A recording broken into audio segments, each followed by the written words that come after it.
Portanto, a primeira sessão que vamos contar com agora a participação do Dr. José Vítor Pedroso, portanto, Diretor-Geral de Educação, e eu vou ler aqui uma pequena nota biográfica do Dr. José Vítor Pedroso, que é sociólogo, portanto, atualmente Diretor-Geral de Educação e Diretor na European Schoolnet.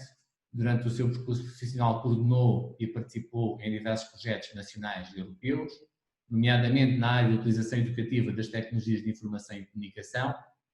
Foi diretor de serviços e projetos educativos na Direção-Geral de Educação, coordenou a equipa de recursos e tecnologias educativas ERT, participou no Plano Tecnológico da Educação, na equipa de computadores, redes e internet nas escolas, CRI, na Unidade de Apoio à Rede Telemática Educativa, o UART, e foi diretor do Centro de Competência Nónio, século XXI, da Malha Atlântica e do Centro de Formação de Professores da Associação de Escolas de Sintra. Portanto, iria agora dar a palavra, então, ao Dr. José Vítor Pedroso para fazer, portanto, a sua apresentação nesta quarta conferência da aprendizagem móvel, portanto, a sua apresentação, que é sobre o tema ensino presencial e à distância. Bem, mais uma vez, muito boa tarde a todos, aos que entretanto foram chegando, as minhas saudações. Desafiaram-me para este tema, para falarmos um pouco sobre o ensino à distância e ensino presencial. E após estes meses, eu parece-me que faz todo sentido fazermos aqui um balanço do que é que a esse nível se passou e se está a passar nas nossas escolas. Em março, durante um fim de semana, passámos todos do ensino presencial clássico, nosso conhecido para muitos de nós há dezenas de anos, para um modelo completamente radical, de diferença relativamente a esse modelo que existia, que nós tínhamos frequentado a escola, que nós tínhamos aprendido a ser professores, em que nós éramos professores, para outro modelo que lançou a maioria dos professores, a maioria das escolas, a maioria dos alunos, a maioria das famílias, num mundo desconhecido, de que não tinha experiência. Isso, este corte significou, ou desafiou-nos a todos muito. Portanto, e eu penso que o sistema educativo português, eu diria os sistemas educativos, eu não conheço em pormenor o que é que terá acontecido nos outros países, mas pelo menos o sistema educativo português teve esta capacidade, para muitos surpreendente, de adaptação a este novo modelo a que nos vimos obrigados. Não foi uma opção, portanto não foi uma escolha nossa fazermos esta mudança, foi um fim de semana que obrigou a esta mudança radical. Esta mudança foi difícil, apesar de eu achar, cada um terá a sua opinião, vocês terão a vossa opinião, mas esta mudança foi bastante difícil. Houve quem chamasse ensino à distância de emergência, o que nós fizemos. Entretanto, eu continuo-lhe a chamar ensino à distância. Eu penso que esta palavra emergência aqui muitas vezes tem algum sentido depreciativo que eu não aceito perante o que foi conseguido fazer.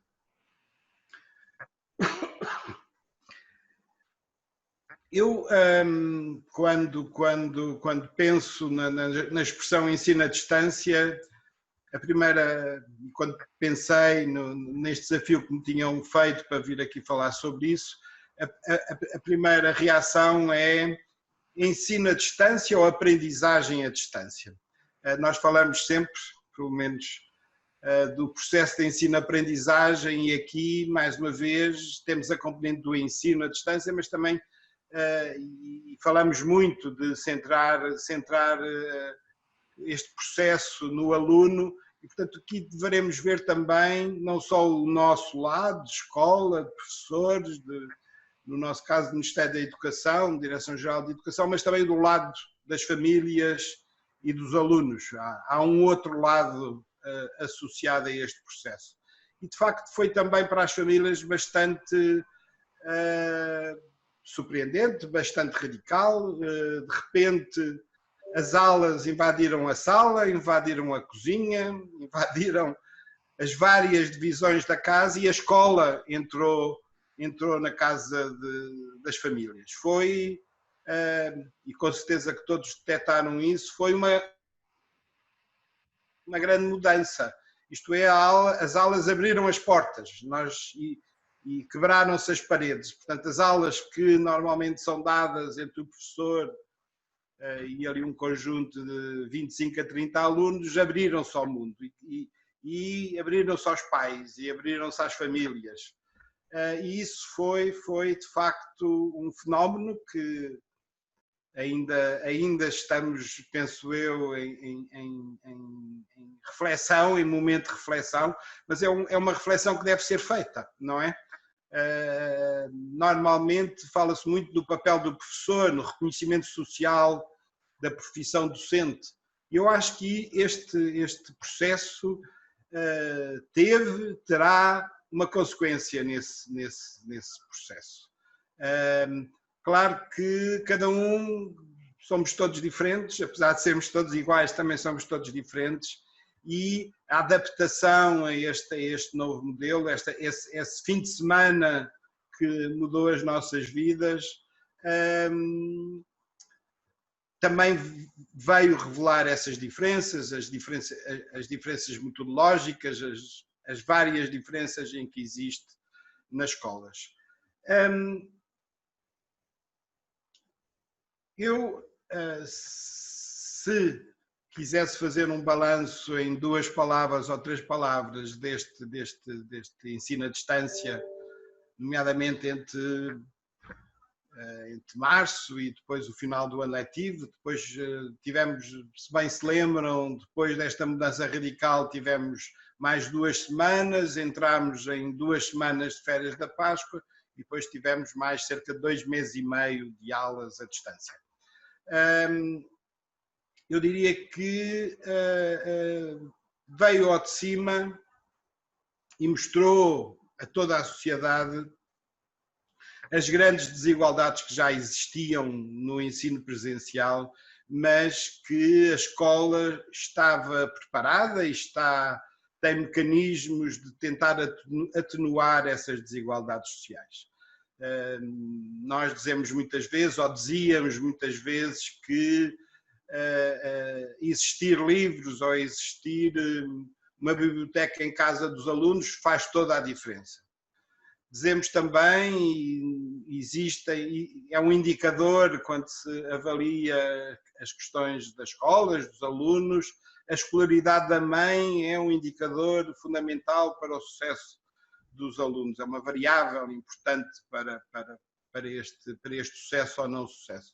Veio-se mostrar que o digital foi revelado que o digital é o possuir ou não possuir computador, o possuir ou não possuir internet, conectividade em casa, as famílias poderem apoiar os seus filhos na utilização das tecnologias, foi fundamental ou é fundamental, e que estas desigualdades que existem na sociedade portuguesa vieram ao de cima e vieram mostrar todas as injustiças que ainda existem e que persistem e que devemos cada vez mais, ou devemos ter sempre em consideração quando discutimos educação.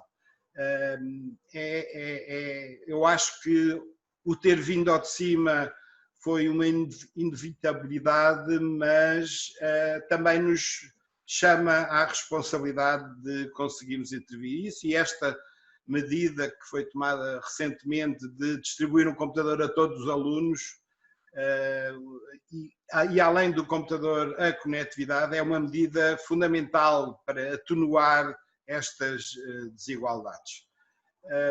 Outra questão, outra área que as escolas têm vindo muito a trabalhar é a área da inclusão.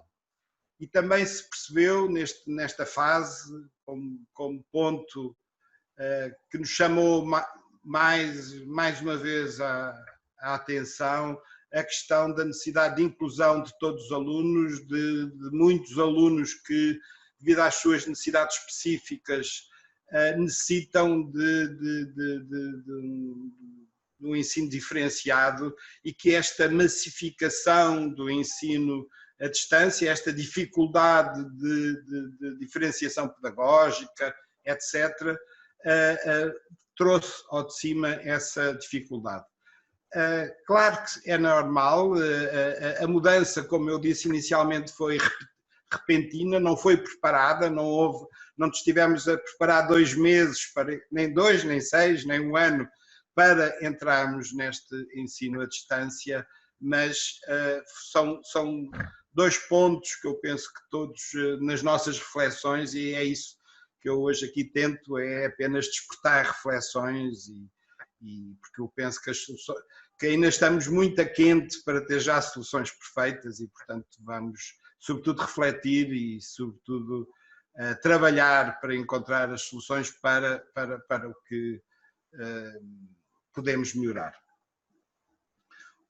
Dentro desta transição do presencial e nesta dicotomia entre o presencial e o ensino à distância, a primeira, não é a minha primeira, que já vou em várias, mas uma das minhas reflexões é sobretudo eu ter acabado de dizer esta dicotomia. Eu acho que cada vez mais, e o professor Mauro com certeza que me dará razão,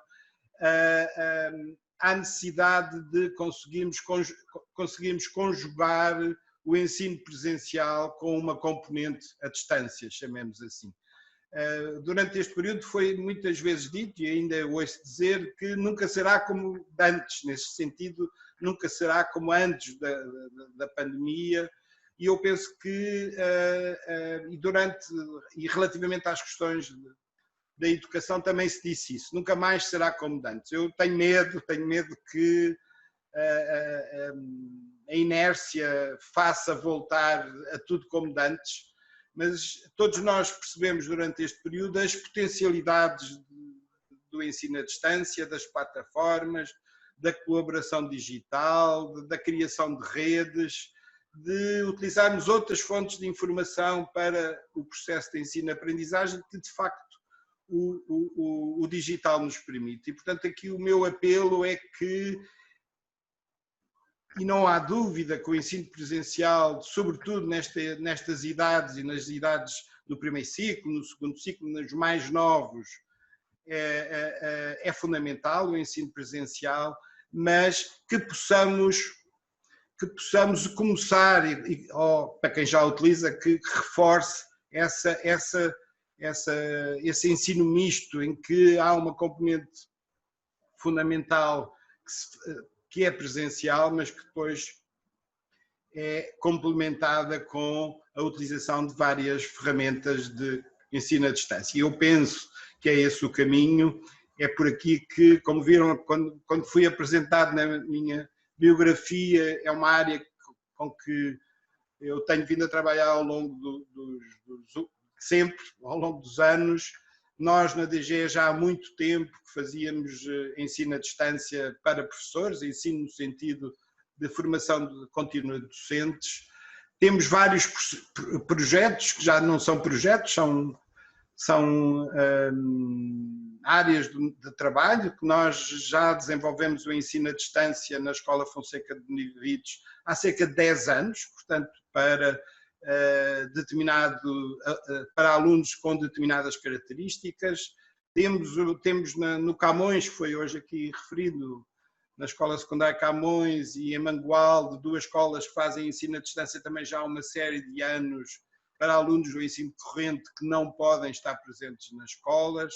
Temos outro projeto de apoio aos atletas de alta competição, que é a ZUAR, que visa, através do ensino à distância, complementar, sobretudo quando são alunos que durante longos períodos se encontram fora da escola devido à sua atividade esportiva. Portanto, é uma área que já trabalhávamos há alguns anos, mas eu penso que cada vez mais as escolas e os professores deverão ter esta preocupação de que o ensino à distância, que as metodologias do ensino à distância, que as ferramentas do ensino à distância possam ser integradas no dia-a-dia regular da escola, mesmo quando não há pandemias e confinamentos e etc.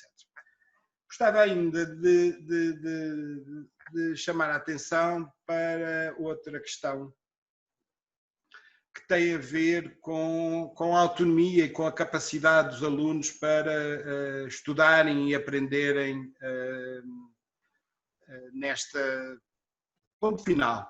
É isto mesmo. Portanto, a necessidade de trabalharmos na escola a criação de autonomia por parte dos alunos. Notou-se muito que alguns alunos são muito dependentes, chamemos assim, não sei se a palavra será essa, mas com muito pouca autonomia relativamente à forma de organizarem o estudo, organizarem as suas aprendizagens, consultarem informação, etc. Como sabem, uma das atividades que nós fizemos durante o confinamento foi o estudo em casa, mais conhecido pela telescola, portanto, e estamos neste momento a organizar um novo ano, chamemos assim, o Estudo em Casa 2. E criámos especificamente um bloco pedagógico, como nós chamamos, uma aula, na grelha do Estudo em Casa, em que chamámos OTA, Organização do Trabalho Autónomo. Isto é, há necessidade de preparar os alunos, não para as pandemias, não para os confinamentos, mas é uma competência que tem que ser trabalhada, que a escola se deve preocupar em desenvolver esta competência do aluno se tornar mais autónomo. Também autónomo não quer dizer individual, mas que ele se saiba organizar, que saiba colaborar com outros colegas também. E é outra área que eu lanço aqui para reflexão, para que se possa pensar e pensarem se faz sentido, se concordam comigo nesta minha reflexão. Outra área antes de eu falar de outra área, eu gostaria de dizer que nós, aqui na DGE, produzimos 2 documentos, que para mim são balizas. Por um lado, logo ainda durante as férias da Páscoa, portanto ainda estávamos muito no início, um que chamámos Roteiro, 8 princípios orientadores para a implementação do ensino à distância, e que eu penso que foi um documento importante e que conseguiu ajudar as escolas na sua capacidade de organização dos meses que se seguiram. E agora lançámos outro documento, também no final de agosto, sobre este momento de regresso à escola, diriam os ingleses, de back to school, aquela expressão famosa que todos já ouvimos, em que um dos pontos fundamentais, tanto naquilo que era a previsão e o lançamento do que seria o ensino à distância, este período, como agora no regresso, que tem a ver com o equilíbrio socioemocional das crianças. As crianças, se perguntarem à maioria dos alunos o que é que gostam mais da escola, o que eles gostam é estar com os colegas, e é brincar e jogar, e vamos ter aqui uma conferência a seguir pela professora Maria Amélia sobre essa questão do jogo e da gamificação, mas é a componente social, a socialização entre colegas, que é fundamental. E isso foi um corte muito grande com esta vinda dos alunos e isolarem-se em casa com as suas famílias e ficarem ali fechados durante cerca de 6 meses. Estes alunos que regressam agora à escola estiveram 6 meses longe da escola. E 6 meses é muito tempo na vida de uma criança. É muito tempo na vida de qualquer pessoa, mas também é muito tempo na vida de uma criança. E logo neste documento inicial, nós chamávamos a atenção chamávamos aos professores a atenção para isso. A necessidade de cuidar dos... Estou aqui à procura nas minhas notas.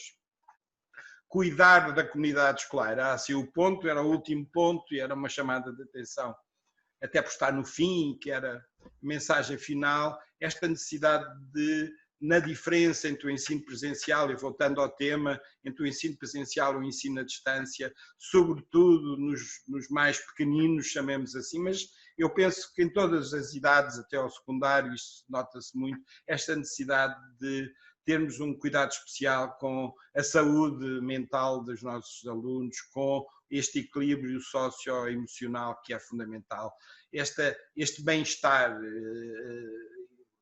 Para aprender, os alunos precisam de espaços de bem-estar, como nós costumamos dizer, espaços de saúde. Se neste momento temos tanta atenção para as questões sanitárias, e eu penso que às vezes estas questões sanitárias são tão importantes, mas que às vezes apenas nos deixam concentrar nisto, dado tanto gel, tantos separadores, tantas máscaras, etc., e que nos poderá escapar outras preocupações que são importantes, e são importantes neste período, que é esta possibilidade de bem-estar e de saúde que todos nós temos que cuidar, não só dos alunos, mas também de nós, e também dos nossos colegas e de com quem trabalhamos. E isto leva-me para o último ponto, que é a questão das redes de aprendizagem. É a próxima conferência pelo professor Paulo Dias, velho conhecido, e que saúdo aqui, irá falar sobretudo, certamente disto, mas foi também uma recomendação deste documento inicial, que é a necessidade de colaboração e a necessidade de estabelecimento de redes.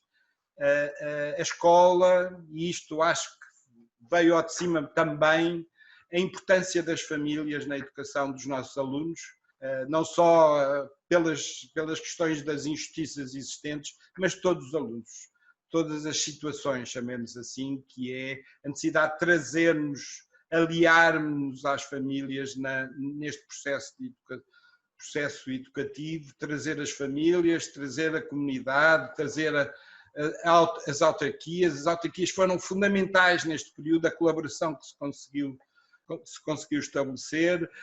As empresas, houve muitas, como sabem, quando se iniciou o processo, detectou-se que havia, dependendo das zonas, uma percentagem grande de alunos que não tinham computador, e tivemos imensas empresas a colaborar, a doar equipamentos aos alunos mais necessitados, e portanto, como ponto final, esta necessidade de colaboração, de criação de redes, neste processo em que o professor nunca pode estar sozinho, tem que estar sempre a trabalhar em equipa e colaborando com um conjunto alargado de parceiros. É essa a minha mensagem final, e desejar a todos muita saúde, muita resiliência, muita capacidade de conseguirmos vencer todas estas dificuldades que constantemente, diariamente se vão deparando. Muito obrigado a todos e um abraço.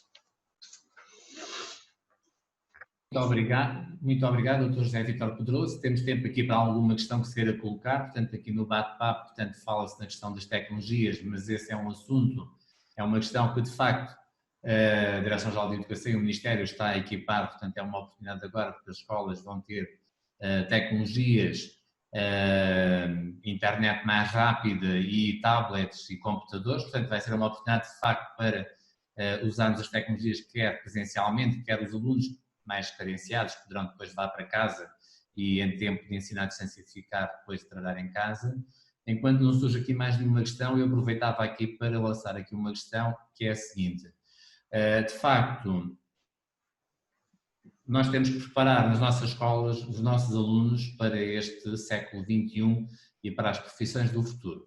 Por outro lado, temos também as questões ambientais, que é uma questão também que está na ordem do dia e que esta pandemia poderá ter ajudado, porque este tempo que tivemos confinados, de facto, a qualidade do ar, a qualidade da água e, portanto, o ambiente ganhou também com isso.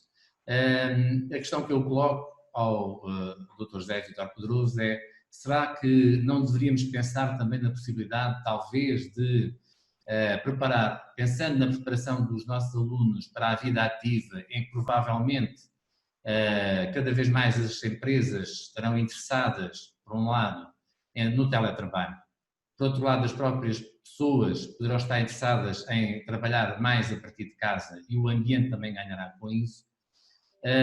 Não seria de aproveitarmos esta oportunidade de pensarmos também na possibilidade de, eventualmente, o ensino presencial é muito importante, é verdade, os alunos precisam de conviver, de estar presencialmente uns com os outros, mas não seria possível pensarmos na modalidade de termos uma parte das aulas presencialmente e outra parte das aulas à distância, num regime síncrono, que é aquilo que se aproxima mais de uma aula presencial, e desta forma também preparar os nossos alunos para se prepararem para a vida ativa e se calhar muitos vão querer também trabalhar a partir de casa. Gostava de ouvir a sua opinião. Com certeza. Estava a ver se estava com som, mas estou com o microfone ligado. Sobre a qualidade do ar, deixe-me dizer que eu, ao fim da minha idade, desde que nasci, pela primeira vez vi golfinhos no Tejo. Portanto, pela primeira vez, para mim, era um costume antigo, mas eu nunca tinha visto golfinhos no Tejo, e este ano, possivelmente pela qualidade da água, pelo silêncio dos barcos a circular por aqui, etc., ou pela não circulação, tivemos esse prazer este ano de os golfinhos entrarem no Tejo. Mas relativamente à sua questão, que tem toda a pertinência, eu diria que sim, nós já há alguns anos, nomeadamente nos últimos anos, temos vindo muito a insistir na sala de aula invertida. É este o conceito é este o nome que foi dado a este conceito, dos alunos poderem em casa realizar um conjunto de tarefas que não se justifica fazerem presencialmente. Isto é, aproveitar o pouco tempo, as poucas horas que cada um dos professores, ou em interdisciplinaridade, mas em que os professores estão com os alunos para momentos de trabalho colaborativo, de discussão, de apresentação de trabalhos, etc. Isso permitiria, com certeza, essa modificação nos horários escolares, que é de facto isso que estamos aqui a falar, e tanto para os alunos como para os professores. E parece-me que é um caminho a explorar. Claro que as mudanças são sempre difíceis, são sempre lentas, mas eu costumo dizer, se o professor vai dar uma aula dispositiva de 30 minutos, em que vai estar 30 minutos a falar, mais vale gravar um vídeo e depois pôr o vídeo 5 vezes repetidas se tiver 5 turmas, não é? É mal empregue o tempo para estar meia hora e cansado e etc., para estar meia hora a falar e repetir aquilo 5 vezes, se é só isso. Claro que muitas vezes não é só isso, mas isto é só um exemplo pelo extremo de que há determinado tipo de metodologias e isto não significa que uma boa exposição de um bom professor não faça todo o sentido em determinados momentos, mas de facto não é preciso estarem ali os alunos 30 minutos sentados a ouvir, quando poderão fazer isso através de um podcast, através de um vídeo, etc. E depois vir discutir esse tema que foi alvo dessa exposição, todos ao vivo ou em trabalho em grupo, ou explorando alguns pontos, etc. Não é? E, portanto, essa sua pergunta diria que deverá estar associado a esta alteração, não é a pergunta, mas esta alteração deveria estar associada também a mudanças de metodologias de ensino e de trabalho. Ora bem, muito obrigado. Portanto, estamos também acima da hora. Portanto, agradecer mais uma vez a presença e a participação ao Dr. José Vítor Pedroso nesta sessão. Nosso muito obrigado. Obrigado a todos.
Portanto, desejar uma boa conferência a todos os participantes e vamos passar agora de imediato à primeira sessão.